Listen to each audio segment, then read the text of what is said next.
Thanks very much, Chairman, Minister Torkoso.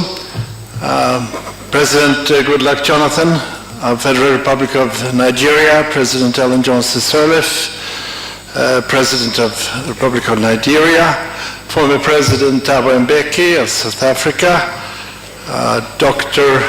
Dlamini Zuma, Chairperson of the African Union, Honorable Ministers of Finance and Planning and Economic Development, in particular the ministers on the podium, Mrs. Moscovici and Minister Ngozi Okonjo-Iweala, Donald Kaberuka,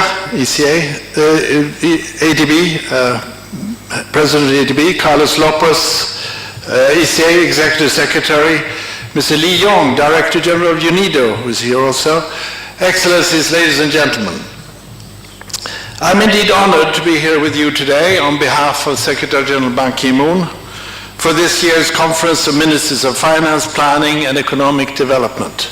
This conference represents the close, enduring collaboration between the African Union and the United Nations, in this case the UN Economic Commission for Africa.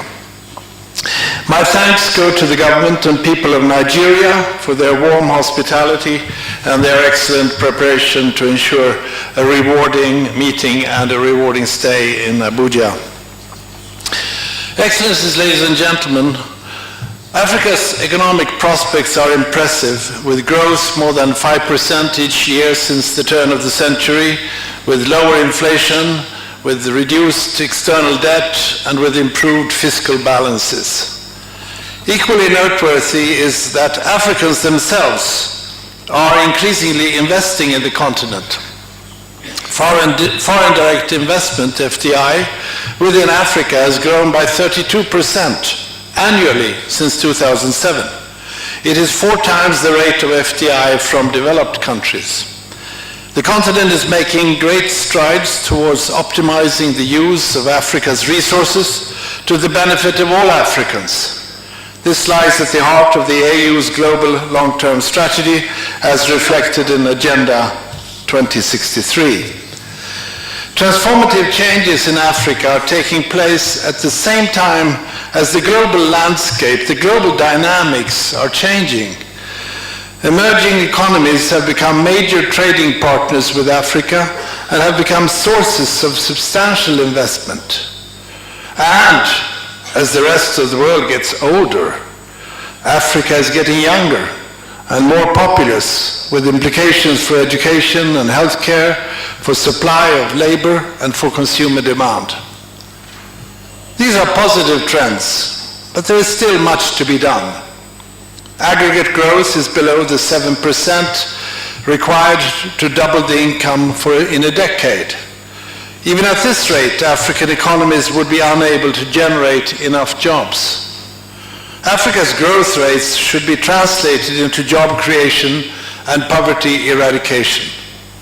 There is a need to move from reliance on exploitation and export of natural resources to a broad-based economy, one that sees a greater role for manufacturing and for a modern service sector. I will now turn for a part of my speech into French. Excellences, Mesdames, Messieurs, jusqu'ici la croissance de l'Afrique s'est accompagnée paradoxalement d'un transfert de ressources du secteur productif au secteur moins productif. Il faut que cette tendance s'inverse pour qu'une transformation structurelle de l'économie des pays d'Afrique soit possible. C'est pourquoi le thème de cette conférence est plus particulièrement bienvenu.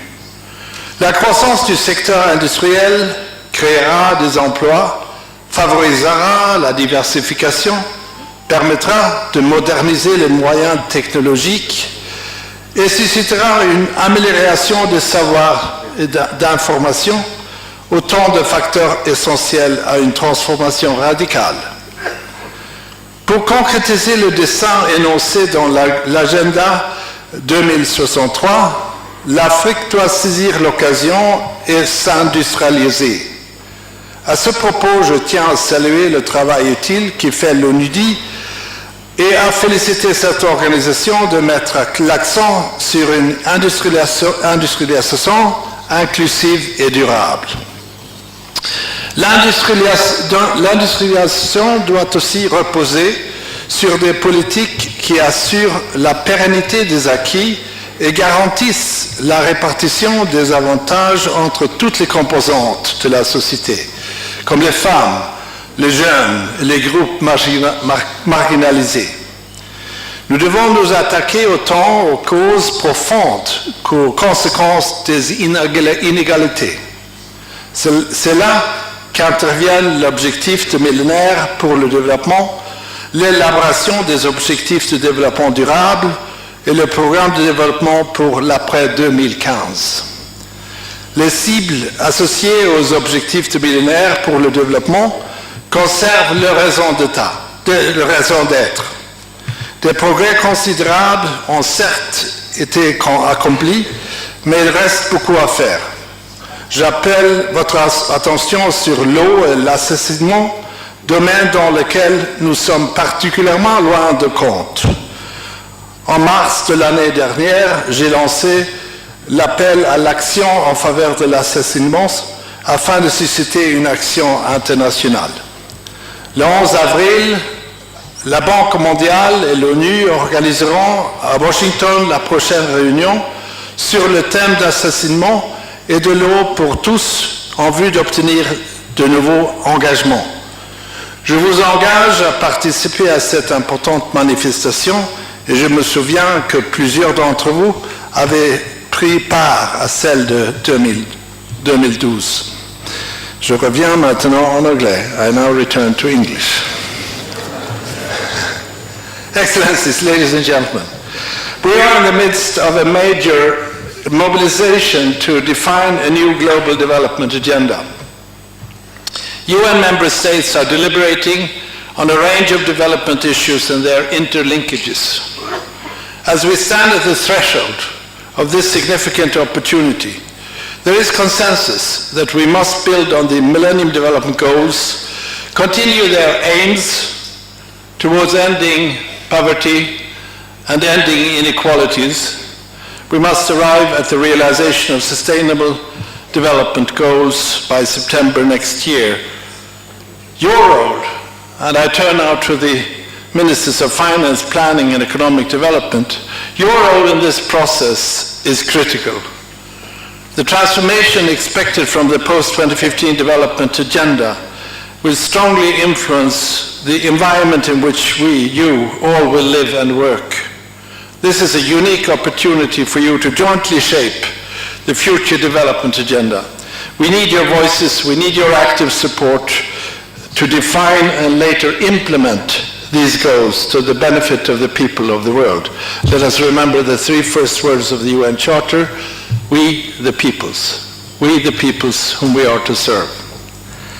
The post-2015 agenda should take into account the targets not reached or covered in the current MDGs, as well as Africa's long-term objectives.